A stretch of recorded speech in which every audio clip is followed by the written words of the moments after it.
성경에 보면은 이제 그 대선지서는 이사야, 예레미야, 예레미야가 에스겔, 다니엘 여기까지 이제 대선지서라고 하고, 그 다음에 소선지서는 바로 이제 호세아서부터 시작을 해가지고 말라기까지 12권을 이야기를 합니다. 그런데 호세아 다음에 이제 요엘서입니다. 요엘서를 오늘 공부를 하겠습니다. 요엘서는 몇 장으로 되어 있나요? 3장으로 되어 있죠. 3장으로 되어 있는데 오늘은 이제 서론으로 이제 아웃라인만 공부를 하고, 다음 주에는 이제 1장부터 차례대로 공부를 해나가겠습니다. 요엘서는 왜 유명하냐면, 요엘서는 신약 성경에서 요엘서 말씀을 인용한 말씀이 있습니다. 그게 어딘지 아십니까? 그게 사도행전이에요. 사도행전에 보면은 사도 베드로가 자신의 시대에 강하게 역사하신 이 성령의 사역을 설명하면서 인용한 말씀 때문에 요엘서가 유명한 겁니다. 그것이 이제 요엘 2장 28절 29절이에요. 한번 볼까요? 요엘 2장 28절 29절. 그 뒤에 내가 내 영을 모든 육체에게 부어주리니 너희의 아들 딸들은 대언하며 너희의 늙은이들은 꿈을 꾸고 너희의 젊은이들은 환상을 보리라 라고 했거든요. 네, 이 말씀이 어디에 나올까요? 사도행전 2장 17절 18절에 나옵니다. 한번 열어볼까요? 사도행전 2장 17절 18절.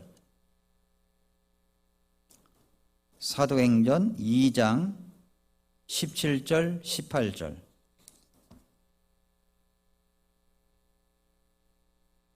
사도행전 2장 17절 18절. 하나님이 말하노라 마지막 날들에 내가 내 영을 모든 육체에게 부어주리니 너희의 아들 딸들은 대언하며 너희의 젊은이들은 환상들을 보고 너희의 늙은이들은 꿈을 꾸리라. 그날들에 내가 내 영을 내 남종들과 여종들에게 부어주리니 그들이 대언할 것이요. 자, 이 말씀이 어디 말씀이라고요? 요엘서 2장 28절 29절 말씀을 인용한 겁니다. 베드로가 마지막 시대에 하나님께서 하나님의 영을 부어줄 때 늙은이들은 꿈을 꾸고 젊은이들은 환상을 보면서 하나님의 말씀을 전하게 될 것이다, 이렇게 이야기를 한 겁니다. 그래서 사도행전을 보면은 이게 요엘서 말씀을 인용했구나. 그래서 요엘서가 유명한 말씀입니다. 요엘서가. 그런데 또 사도 바울이 한 말씀 가운데 여러분 이 말씀 기억하시죠? 누구든지 주의 이름을 부르는 자는 구원을 받으리라. 들어보셨죠? 예, 로마서 10장 13절 말씀이잖아요. 로마서 10장 13절 말씀이죠. 근데 이 말씀이 어디 나오냐면은 요엘 2장 32절에 나와요. 한번 볼까요? 요엘서 2장 32절 말씀해 보면은 뭐라고 그랬냐면은 누구든지 주의 이름을 부르는 자는 구출을 받는다 그랬잖아요. 그렇죠? 누구든지 주의 이름을 부르는 자는 구출을 받는다. 신약성경 로마서 10장 13절에 와서는 구원을 받는다. 누구든지 주의 이름을 부르면 구원을 받는다. 사도 바울이 그렇게 외쳤는데 이 말씀이 어디에서 인용을 했냐면 바로 요엘서 2장 32절 말씀에서 인용을 한 겁니다. 그래서 요엘서는 주제가 뭐냐면은 주의 날을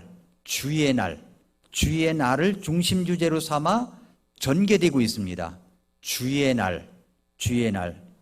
그래서 요엘서는 이렇게 자주 접하는 책은 아니죠. 그런데 여러분이 이제 수요일 날 저녁 예배에 나오면 수요일 날 저녁 예배 때 요엘서 말씀을 통해서 이 말씀이 바로 그런 말씀이구나 라는 것들을 아주 깊이 알아가는 기쁨이 있게 되는 겁니다. 그래서 요엘서에 주의 날이 나오면 빨간 펜으로 밑줄을 긋고 형광펜으로 칠해 놓으면 이게 요엘서가 이런 말씀이 많이 나오는구나 하고 여러분이 이제 깨닫게 될 것입니다. 자, 그렇다면 이제 첫 번째로 요엘은 누구냐는 거예요. 요엘은 누구인가? 요엘은 누구입니까? 요엘이 누구인가에 대해서는 요엘서 1장 1절 말씀에 나와요. 요엘서 1장 1절에 부두엘의 아들 요엘에게 임한 주의 말씀이라. 요엘에 대해서 알 수 있는 것이 그렇게 많지가 않아요. 그런데 누구의 아들이라고 그랬어요? 부두엘의 아들이다. 부두엘의 아들, 그것밖에 나와 있는 것이 별로 없습니다. 그러니까 요엘서는 대언자의 아버지가 부두엘이었다라는 것만 이런 정보 외에는 찾을 수가 없어요. 찾을 수가 없어요. 그런 이것은 왜 그럴까요? 왜 이제 부두엘의 아들 요엘에게 임한 주의 말씀이라 이 말씀만 해놓고 부두엘에 대해서 설명이 없는 것일까요? 왜 그럴까요? 예를 들어서 이제 내일 여병무, 몽골의 여병무 선교사님이 이제 한국에 옵니다. 이제 아들 결혼식 때문에 한국에 오게 돼요. 그러면 제가 주일날 우리 여병무 선교사님이 말씀을 전하겠습니다 라고 그냥 간단하게 소개할 수도 있죠. 근데 만약에 모르는 사람이면 어떻게 할까요? 이분은 몽골에서 1992년도에 이제 몽골에 가서 지금까지 사역을 했고 어디 가서 뭐를 했고 이런 걸 장황하게 설명을 하겠죠. 그러면 이분이 그런 분이구나라는 것을 알 수 있을 겁니다. 그런데 우리 교회 오면은 간단하게 우리 여병무 선교사님 잘 아시죠? 나와서 말씀 전해 주시겠습니다. 간단하게 이래잖아요. 왜 그럴까요? 잘 아니까. 그러니까 부두엘도 똑같다는 겁니다. 부두엘에 대해서 부두엘의 아들 요엘에 대해서 많이 이야기를 하지 않는 것이 왜 그러냐면 그 당시에는 누구나 다 알고 있기 때문에 그냥 간단하게 한 줄로 설명했을 것이다 라고 성경학자들이 추정을 하는 겁니다. 추정을 하는 거예요. 확실하게 모르지만은 너무나 잘 알려져 있기 때문에 추가 설명이 필요가 없다는 겁니다. 그래서 요엘은 예루살렘 중심으로 펼쳐져서 활동을 했습니다. 그래서 이제 요엘서 1장 9절 보세요. 1장 9절에 보면은 음식 헌물과 음료 헌물이 주의 집에서 끊어졌으므로 제사장들 곧 주를 섬기는 자들이 애곡하는도다. 자, 여기 제사장들이 나오고 여러 가지 헌물을 주님 앞에 드리는 게 나오잖아요. 근데 이것이 어디에서 행해졌을까요? 예루살렘에서. 하나님의 집. 그렇죠? 예루살렘에서 했다는 겁니다. 그리고 1장 13절을 보십시오. 1장 13절에 보면은 제사장들아 이렇게 나오잖아요. 여기 제사장들 언급을 하죠. 제사장들이 어디에서 머뭅니까? 하나님의 집. 하나님의 집이 어디에 있죠? 예루살렘에. 그러니까 예루살렘을 중심으로 요엘이 활동을 했다라는 것을 알 수가 있습니다. 16절에 보아도 먹을 것이 우리 눈앞에서 끊어지지 아니하였느냐. 참으로 기쁨과 즐거움이 우리 하나님의 집에서 끊어지지 아니하였느냐. 하나님의 집이라는 말을 쓰죠. 이 하나님의 집이 어디입니까? 예루살렘 성전. 예루살렘 성전. 또 2장 1절에 보면은 너희는 시온에서 나팔을 불고 나의 거룩한 산에서 경고 소리를 내어 라고 얘기를 했죠. 여기에서 이것은 어디를 말합니까? 예루살렘. 2장 15절에 보니까 시온에서 나팔을 불어. 이 시온이 어디예요? 예루살렘. 또 32절에 보니까 2장 32절. 네, 2장 32절에 보니까 누구든지 주의 이름을 부르는 자는 구출을 받으리니 주가 말한 대로 시온산과 예루살렘에 구출이 있으며 시온산과 예루살렘에 구출이 있으며 이렇게 이야기하는 걸 봐서 요엘은 예루살렘을 중심으로 사역을 했다라고 우리가 생각해 볼 수가 있습니다. 3장 1절을 보세요. 보라 그날들에 내가 유다와 예루살렘에 포로된 자들을 다시 데려올 때 예루살렘이란 말이 나오죠. 16절 보세요. 주께서 또한 시온에서 울부짖으시고 예루살렘으로부터 자신의 목소리를 내실 것이므로 예루살렘이 또 나오죠. 17절 이로써 내가 나의 거룩한 산 시온에 거하는 주 너희 하나님인 줄을 너희가 알리라. 그때 예루살렘이 거룩하게 되리니, 예루살렘이 나오잖아요.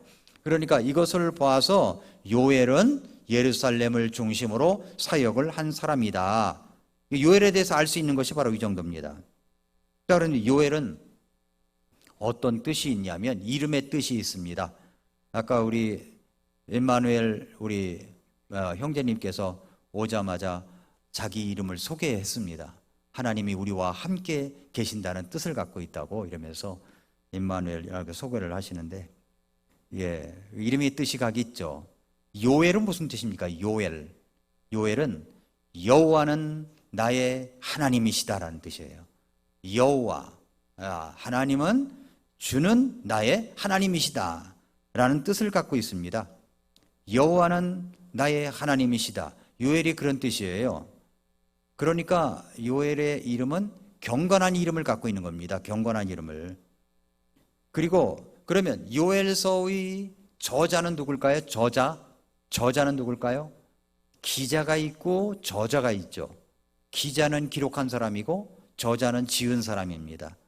비슷할 수 있지만 차이점이 있다면 저자는 하나님이시라는 겁니다.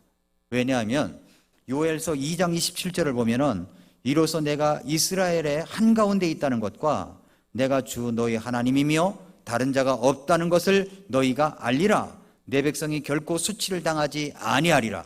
요엘은 하나님의 말씀을 받아서 여기에 예루살렘과 그리고 남유다 그리고 이스라엘 백성들에게 말씀을 전하는데 하나님의 말씀을 대언하고 있는 겁니다. 요엘서 3장 17절에 보면은 이로써 내가 너의 거룩한 산 시온에 거하는 주 너희 하나님인 줄을 너희가 알리라. 그때 예루살렘이 거룩하게 되리니 다시는 타국인들이 그곳의 한가운데로 지나가지 못하리라. 누가 하신 말씀이에요? 하나님께서 하신 말씀이죠. 그래서 요엘서의 저자는 요엘이 대언을 했지만, 대언이라는 것은 받아서 전하는 사람이잖아요. 그러니까 요엘서의 저자는 하나님이시다 하는 것을 우리가 알 수가 있습니다. 근데 요엘서의 특징이 있습니다. 독특한 특징이 있어요. 요엘서의 독특한 특징. 첫째는 언제 쓰여졌는지 명확하지가 않다는 겁니다. 언제 쓰여졌는지 명확하지가 않아요. 요엘서는 연대를 알 수 있는 정보가 없습니다. 그런데 요엘서는 호세아, 요엘, 아모스 이런 식으로 나가잖아요. 호요, 아오요, 호세아, 요엘, 아모스 이렇게 나가 순서가 호세아, 요엘, 아모스. 그러니까 시대적으로 볼 때 호세아, 요엘, 아모스 시대가 아니냐 이렇게 이야기하는 사람도 있는데, 요엘서를 1장부터 3장까지 여러분이 읽어보시면은 연대를 알 수 있는 정보가 거의 없어요. 아마도 에스라, 느헤미야 시대가 아니냐. 에스라와 느헤미야 시대는 포로로 잡혀갔다가 포로 이후 시대를 말하죠. 포로 이후 시대. 그러니까 포로 중, 포로 이후를 이야기합니다. 에스라와 느헤미야가 예루살렘으로 돌아와서 성전을 재건하고 성벽을 재건하는 일을 함께 했잖아요. 그러니까 에스라, 느헤미야 시대일 것이다라고 추정을 할 수 있는 이유가 뭐예요? 그러냐면은 예루살렘과 성전에 대한 언급은 많지 않습니까? 여기 성경에 보니까 예루살렘, 성전 언급은 있는데 왕에 대한 이야기가 없다는 겁니다. 보통 이제 대언자들이 보면 왕에 대해서 호통을 치잖아요. 왕이 잘못했고 이렇게 이야기하는데, 요엘서를 읽어보면은 왕에 대한 이야기가 없어요. 왕에 대한 이야기가. 왜 그럴까요? 이스라엘 백성들이 포로로 잡혀갔다가 돌아오니까 왕이 없는 거죠. 왕이 없어요. 그러니까 왕이 없는 시대에 요엘이 말씀을 기록했을 것이다 라고 볼 수가 있는 겁니다. 언제 쓰여졌는지 이게 명확하지가 않다는 겁니다. 또 요엘서를 읽어보면요, 다른 많은 성경 책들에 대해서 잘 알고 있는 사람이에요. 성경책에 대해서. 요엘이 요엘 1장부터 3장까지 이렇게 짧은 장이지만은 인용한 책들이 많습니다. 인용한 책들이. 그걸 제가 우리가 찾아보기가 힘드니까 힌트를 조금 알려드리면, 관주라는 것이 있어요. 관주라는 게 뭐냐면은, 이제 쭉 보면은 1절 보세요. 1절에 보면은 뭐라고 되어 있냐면은, 1절에 부두엘의 아들 요엘에게 임한 주의 말씀이라. 그러면서 소문자 A가 써 있죠? 써 있습니까? 없어요? 있는 성경. 예, 있고. 없어요? 다른 분들은 없습니까? 없는 분 손 들어보세요. 거의 다 없구나. 있는 성경으로 바꾸면 더 좋을 것 같아요. 네. 있는 이거. A라는 게 써 있어요. 왜 없을까? 우리 없어요? 이게 무슨 성경이에요? 작은 성경? 한번 가져와 보세요. 네.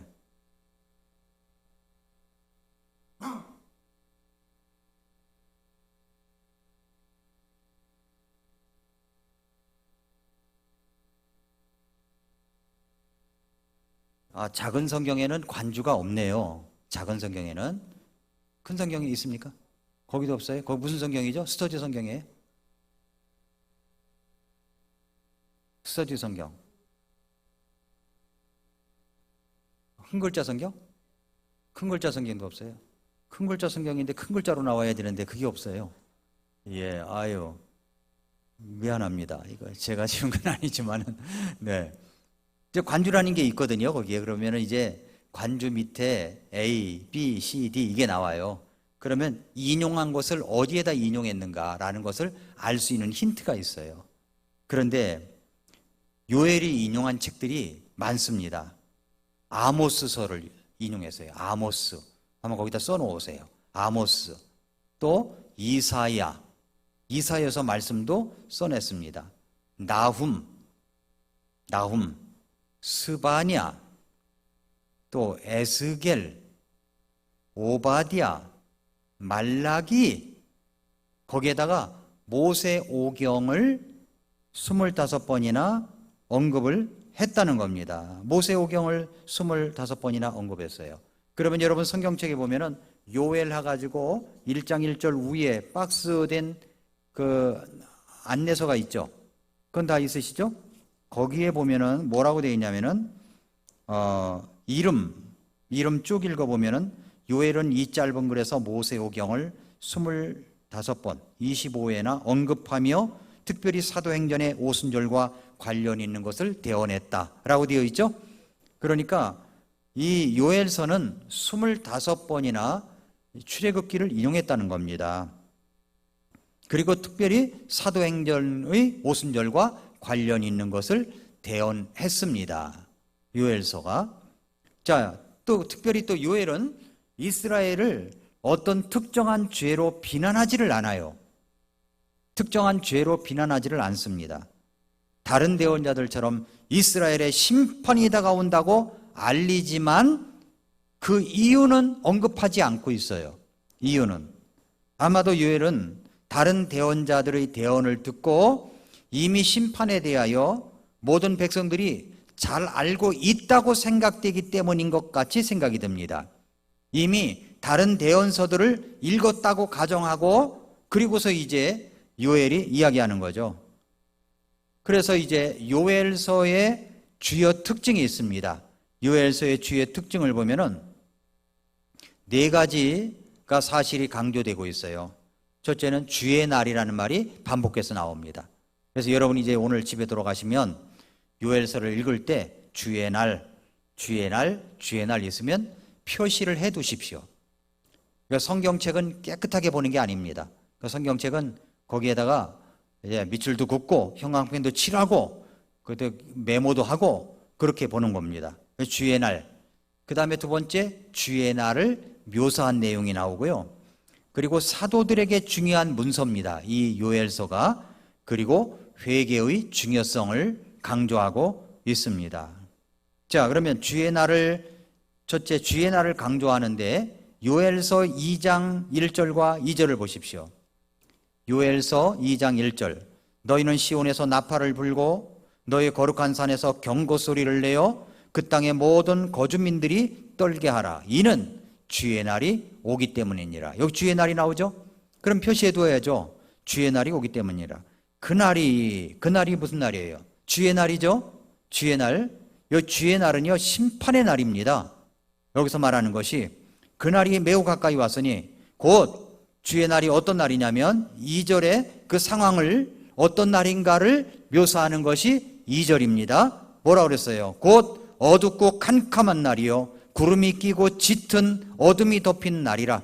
이 날은 아침이 산들 위에 퍼지는 것 같으니 이는 크고 강한 백성 때문이라. 이와 같은 것이 지금까지 없었고 그것 이후에는 많은 세대의 여러 횟수에 이르도록 다시는 없으리라. 그러니까 주의 날에 어떤 공격이 있을 것이라고 대언을 하는 거죠. 주의 날 하면은 어떤 어려운 재앙 같은 것이 올 것이다라고 이야기를 하는 겁니다. 또 요엘서 2장 25절에 보니까 내가 너희 가운데로 보낸 나의 큰 군대 곧 메뚜기와 자벌레와 쐐기벌레와 털벌레가 먹어치운 횟수를 내가 너희에게 되돌려 주리니 라고 얘기를 합니다. 그러니까 메뚜기 이야기가 나오죠. 여기 메뚜기 재앙이 있다는 겁니다. 요엘서에 보면은 메뚜기 재앙이 있는 거예요. 자, 이것이 이제 주의 날에 강조를 했던 것이고, 두 번째는 주의 날을 묘사합니다. 요엘서 1장 4절에 보니까 털벌레가 먹은 것을 메뚜기가 먹었고, 털벌레가 먹은 것을 메뚜기가 남긴 것을 자벌레가 먹었으며 자벌레가 남긴 것을 쐐기벌레가 먹었도다. 그러니까 농작물을 먹는데 털벌레가 먹은 것을 메뚜기도 와서 먹어요. 메뚜기가 먹다가 남긴 것이 있는데 그건 자벌레가 먹어요. 자벌레가 먹다가 남은 것은 쐐기벌레가 먹어요. 그러니까 농작물이 완전히 망한다는 거죠. 완전히. 재앙과도 같은 메뚜기 때의 재앙이 임한다는 것을 이야기하고 있는 겁니다. 펄벅이라고 하는 펄벅 여사가 쓴 그 책 가운데 대지라고 하는 책이 있습니다. 펄벅의 대집. 이런 내용이 나옵니다만 제가 읽어볼게요.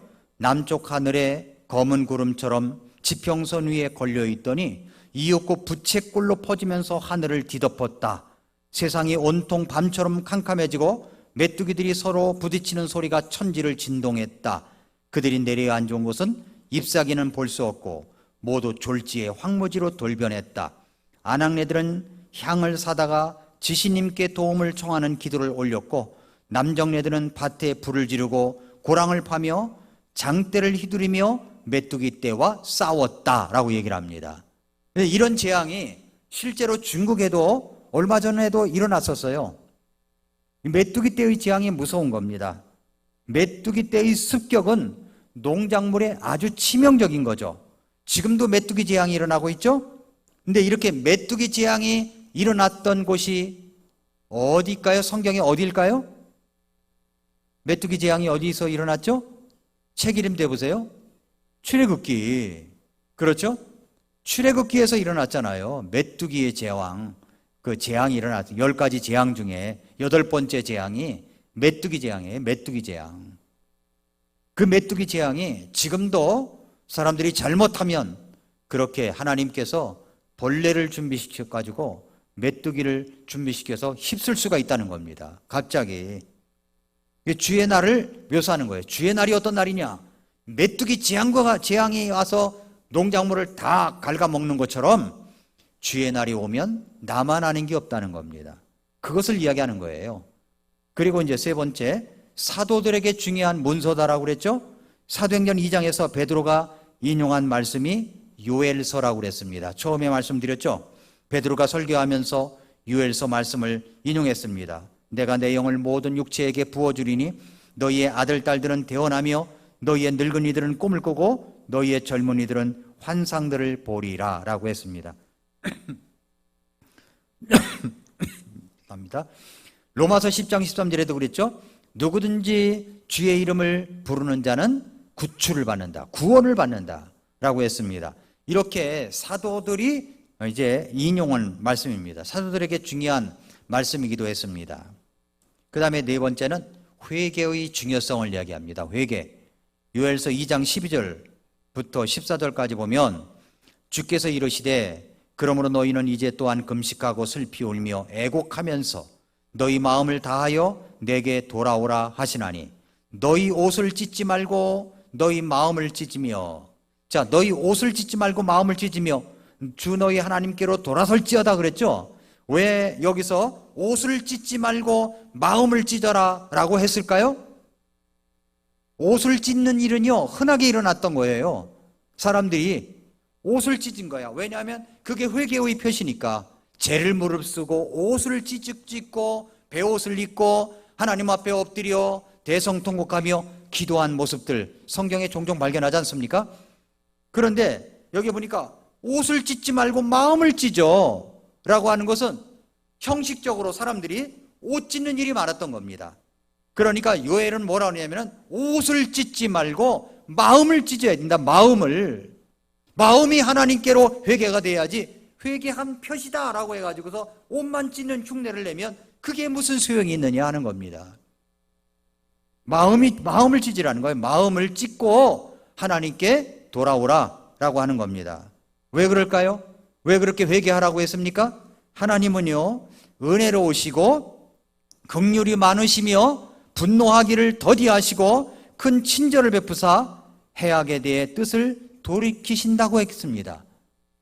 하나님은요 이런 분이세요. 우리가 회개하면 옷을 찢는 것이 아니라 형식적인 게 아니라 마음을 찢고 하나님 앞에 회개를 하면 하나님이 어떤 분이에요? 하나님은 은혜로우시고 긍휼이 많으시고 분노하기를 더디하시고 우리를 용서하시며 우리에게 재앙을 내리려고 하다가도 뜻을 돌이키시는 분이기 때문에 우리 하나님 앞에 돌아오라는 겁니다. 회개하라는 거죠. 회개하라는 거죠. 14절에 그분께서 돌아오사 뜻을 돌이키시며 곧 주 너희 하나님께 드릴 음식 헌물과 음료 헌물을 자신의 뒤에 남겨두실지 누가 아느냐? 그러니까 회개하라는 겁니다. 하나님이 긍휼을 베푸실지 누가 아느냐? 회개하라는 거죠. 그리고 나서 2장 16절 17절에 보면은 백성을 모으고 회중을 거룩히 구별하며 장로들을 소집하고 아이들과 젖바는 자들을 모으며 신랑은 그부의 방에서 나오게 하고 신부는 그녀의 골방에서 나오게 할지어다.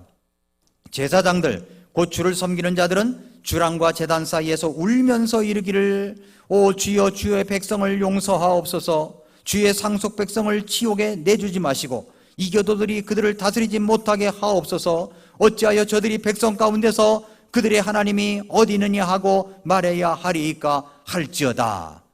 그러니까 여기 보니까 제사장들, 지도자들도 하나님 앞에 나와서 회개를 하라는 겁니다. 회개의 중요성을 이야기하는 겁니다. 그러면 어떤 결과가 벌어져요? 2장 18절에 보니까 그때 주께서 자신의 땅을 위해 질투하시고 자신의 백성을 불쌍히 여기시리라. 자신의 땅을 위해 질투하신다는 무슨 말이에요?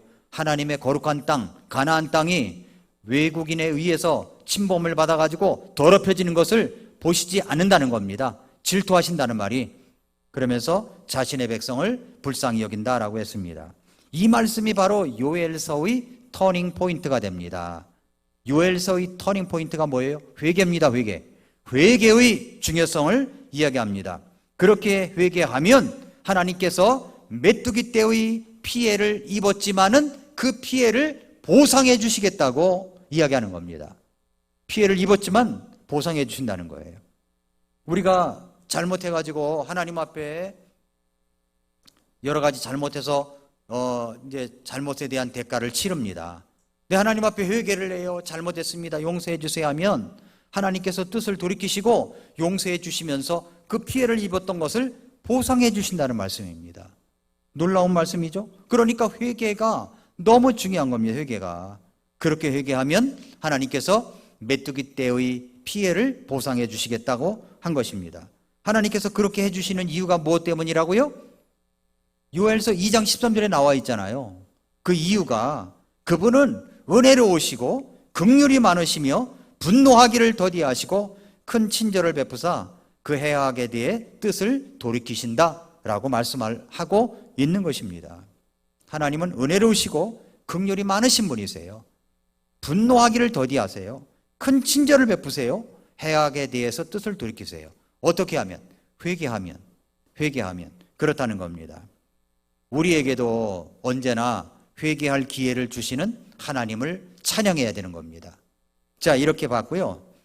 이제 마지막으로 요엘서의 개요를 살펴보겠습니다. 아웃라인을 한번 살펴보면서 이제 살펴보겠습니다. 자, 첫 번째는 1장입니다. 1장은 과거의 주의 날에 대해서 이야기해요. 과거의 주의 날. 그러니까 당면한 메뚜기 때 재앙을 이야기하는 겁니다. 1장에 보면 메뚜기 때 재앙이 나오거든요. 재앙에 선포된 것이 1장 2절부터 14절까지입니다. 그러니까 최근에 이스라엘을 덮친 메뚜기 때가 있었다는 거죠. 1장 3절에 털벌레가 남긴 것을 메뚜기가 먹었고 메뚜기가 남긴 것을 자벌레가 먹었으며 자벌레가 남긴 것을 쐐기벌레가 먹었도다 라고 했습니다. 이것은 출애굽기를 인용한 말씀이죠. 모세오경을 인용했으니까 출애굽기를 인용한 말씀이에요. 이집트에 대한 재앙을 기억하라는 이야기입니다. 이집트에 대한 재앙. 그러면서 회개를 촉구하고 회개의 행동이 나타날 것을 이야기하고 있는 것이 바로 1장입니다. 1장의 내용. 자, 그럼 2장 1절부터 13절까지가 어떤 내용이냐면 2장 1절부터 13절까지는 미래의 주의 날에 대해서 이야기해요. 미래의 주의 날, 임박한 군대 메뚜기가 온다는 겁니다. 군대 메뚜기. 그러니까 메뚜기 때의 재앙처럼 군대가 쳐들어온다는 겁니다. 군대가 재앙을 선포하죠. 예루살렘의 임박한 재앙을 이야기합니다. 요엘서 2장 11절에 보니까 주께서 자신의 군대 앞에서 자신의 목소리를 내시리니 이는 그분의 진영이 심히 크며 자신의 말씀을 집행하시는 분이 강하시기 때문이라. 주의 날이 크고 심히 두려우니 누가 그날을 견딜 수 있으리요. 예루살렘에 임박한 재앙이 있다는 겁니다. 그러면서 회개를 촉구하는 거예요. 재앙이 온다는 거예요. 재앙이. 그러니까 너희들이 회개를 해야 된다는 겁니다. 어떻게? 너희 옷을 찢지 말고 마음을 찢으며 주 너희 하나님께 돌아오라고 이야기를 하는 겁니다. 마음을 찢어야 돼. 마음을. 그냥 어쩌다 행동만 하고 입술로 어쩌다가 고백하는 그런 게 아니라 진짜 마음을 찢어야만이 우리 하나님께 돌아올 수가 있는 겁니다. 왜 그렇다고요? 그분은 은혜로우시고 긍휼이 많으시며 분노하기를 더디하시며 큰 친절을 베푸사 해악에 대해 뜻을 돌이키시는 분이기 때문에 그렇다라고 하는 겁니다. 근데 이 말씀이 출애굽기 34장 6절 말씀을 인용한 겁니다. 출애굽기 말씀을. 그러면서 이제 회개의 행동을 촉구하고 있습니다. 자, 과거 1장은 과거의 주의 날, 2장 전반부는 미래의 주의 날. 그러니까 임박한 군대 메뚜기 재앙에 대해서 이야기를 하고, 그 다음에 2장 14절 이후, 18절이라고 했지만 14절 이후에 하나님의 반응이 나와요. 하나님의 반응. 2장 18절부터 24절까지 보면은 하나님은 불쌍히 여겨주시는 거예요. 2장 18절에 그랬죠? 그때 주께서 자신의 땅을 위해 질투하시고 자신의 백성을 불쌍히 여기시리라. 어떻게 했을 때? 하나님 앞에 회개했을 때 불쌍히 여겨주시리라. 그 다음에 침입자들을 물리쳐 주십니다. 침입자들을. 2장 20절, 21절을 봐보십시오. 오히려 북쪽 군대를 너희로부터 멀리 옮겨 메마르고 황폐한 땅으로 그를 쫓아내리니 그의 얼굴은 동쪽 바다를 향하여 그의 뒷부분은 맨 끝 바다를 향하리라. 그의 고약한 냄새가 올라오며 그의 악취가 올라오리니 이는 그가 큰 일들을 행하였기 때문이니라 하시니라. 오 땅아 두려워하지 말고 기뻐하며 즐거워하라. 주께서 큰 일들을 행하시리라. 이스라엘에게 침입했던 모든 군대들을 다 물리쳐 주신다라고 말씀을 하고 있고, 그 다음에 황폐한 땅을 회복시켜 주신다. 땅도 회복시켜 주신다는 겁니다. 22절부터 26절까지 보세요. 들의 짐승들아 너희는 무서워하지 말라. 광야의 초장들이 싹을 내고 나무가 열매를 맺으며 무화과 나무와 포도나무가 힘을 내는도다. 시온의 자녀들아 너희는 그때 즐거워하며 주 너희 하나님을 기뻐하라. 그분께서 너희에게 이른 비를 적당히 주셨으며 또 너희를 위해 비를 내려주시되 이른 비와 첫째 달에 늦은 비를 내려주시리니 타작 마당들에는 밀이 가득하고 독들에는 포도즙과 기름이 넘쳐나리라. 내가 너희 가운데로 보낸 나의 큰 군대 곧 메뚜기와 자벌레와 쐐기벌레와 털벌레가 먹어치운 횟수를 내가 너희에게 돌려주리니, 보상한단 말이죠. 돌려주리니 너희가 풍족히 먹고 만족하며 너희를 놀랍게 대우한 주 너희 하나님의 이름을 찬양하리라. 내가 백성이 결코 수치를 당하지 아니하리라 말씀했습니다. 그렇죠? 그래서 황폐한 땅을 회복시켜 주신다 이야기를 하고 있는 겁니다. 그 다음에 이제 하나님의 백성 가운데 거하실 거룩한 임재에 대해서 이야기를 합니다. 2장 27절 이로써 내가 이스라엘의 한가운데 있다는 것과 내가 주 너희 하나님이며 다른 자가 없다는 것을 너희가 알리라. 내 백성이 결코 수치를 당하지 아니하리라 라고 이야기를 하고 있습니다. 자, 마지막입니다. 이제 2장 28절부터 3장 21절 3장까지가 미래의 주의 날입니다. 미래의 주의 날. 미래의 주의 날. 하나님의 영이 그의 백성 가운데 충만하다라고 얘기를 하고 있어요. 하나님의 영이 그의 백성 가운데 충만하게 된다. 2장 28절에 뭐라고 그랬어요? 2장 28절에 그 뒤에 내가 내 영을 모든 육체에게 부어주리니 너희의 아들 딸들은 대언하며 너희의 늙은이들은 꿈을 꾸고 너희의 젊은이들은 환상들을 보리라. 그날들에 내가 내 영을 또한 남종들과 여종들에게 부어줄 것이요 또 내가 하늘들과 땅에서 이적들을 보이리니 곧 피와 불과 연기 기둥들이니라 말씀했죠? 그러니까 이것이 신약시대에 와서 사도행전 2장에 와서 베드로 시대에 베드로가 말씀을 전할 때 이루어진 겁니다. 하나님의 영을 부어주어서 그리고 이제 타 언어, 방언도 이야기하고 말씀도 전하고 하는 이야기가 나오는 겁니다. 이런 말씀이 이제 이사야 32장 15절, 43장 3절, 예레미야 31장 31절부터 34절, 에스겔 36장 23절부터 28절 이 말씀을 다 여기서 참조를 하게 된 것입니다.